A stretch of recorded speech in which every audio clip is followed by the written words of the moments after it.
4 বছর পর চলতি মাসের শেষ সপ্তাহে খুলছে ব্রাহ্মণবাড়িয়া কসবা সীমান্ত হাট। করোনার মহামারীর পর দেশের অন্যান্য হাটগুলো খুলে দেয়া হলেও বন্ধ ছিল এটি। দীর্ঘদিন পর এটি খুলে দেওয়ার সিদ্ধান্ত নেয় চলছে হাটের পরিষ্কার পরিচ্ছন্নতা সহ সংস্কার কাজ। আখাউড়া থেকে মোহাম্মদ সাদ্দাম হোসেনের পাঠানো তথ্য ছবিতে সৈয়দা সামিয়া তামান্নার রিপোর্ট। নগদের কাছে সব গ্রাহকই প্রিয়, তাই তো সারা দেশে ক্যাশ আউট চার্জ সবচেয়ে কম। করোনার কারণে 4 বছর বন্ধ থাকার পর অবশেষে আবারও চালু হতে যাচ্ছে কসবা তারাপুর কমলাসাগর সীমান্ত হাট। 2015 সালের জুনে কসবা উপজেলার তারাপুর এবং ভারতের ত্রিপুরা রাজ্যে দুই দেশের শূন্যরেখায় বসানো হয়েছিল হাটটি।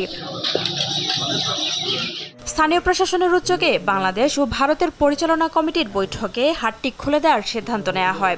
এর আগে উভয় দেশের কমিটি হাটটি পরিদর্শন করেন। আমরা যৌথ পরিদর্শন করেছি। আমাদের যে মেইনটেনেন্সের কাজগুলো বাকি আছে এবং ইন্ডিয়ার পার্টে যেই কাজগুলো বাকি আছে এগুলো আমরা করে আমরা আশাবাদী যে আমরা জুলাই মাসের শেষের দিকে হয়তো আমাদের এই বর্ডার হাটটি চালু করতে পারব। জুলাই আমরা মোটামুটি টেন্টেটিভ আমরা ঠিক করেছি, সেটা আমাদের অথরিটিকে আমরা কমিউনিকেট করব, করার পরে আপনার অ্যাপ্রুভাল আমাদের ডিসিশনটা হবে। বর্ডার হাট থেকে আমরা ইজিলি অনেক জিনিস আমরা পেতে পারবো, যেটা আমাদের হয়তো বাইরে থেকে কিনতে গেলে অনেক বেশি দাম নিয়ে যায়।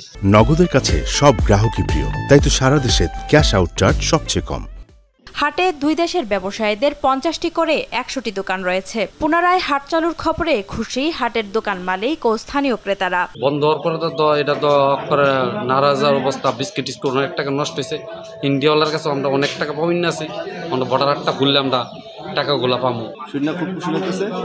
হাট খুললে ব্যবসা বাণিজ্য করবো, খুললে আমরা খুবই একটু সুন্দরভাবে চলতে পারি। ভারতীয় জনগণ বাংলাদেশি পণ্য এবং বাংলাদেশি জনগণ ভারতের পণ্য ক্রয় করতে পারবে।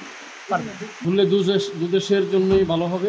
হাটটি বন্ধ হয়ে যাওয়ার আগে পাওয়া তথ্য অনুযায়ী হাট থেকে বাংলাদেশ অংশে 28,36,000 টাকা ও ভারত অংশে 14,78,00,000 টাকার পণ্য বিক্রি হয়েছিল। সৈয়দা সামিয়া তামান্না, RTV।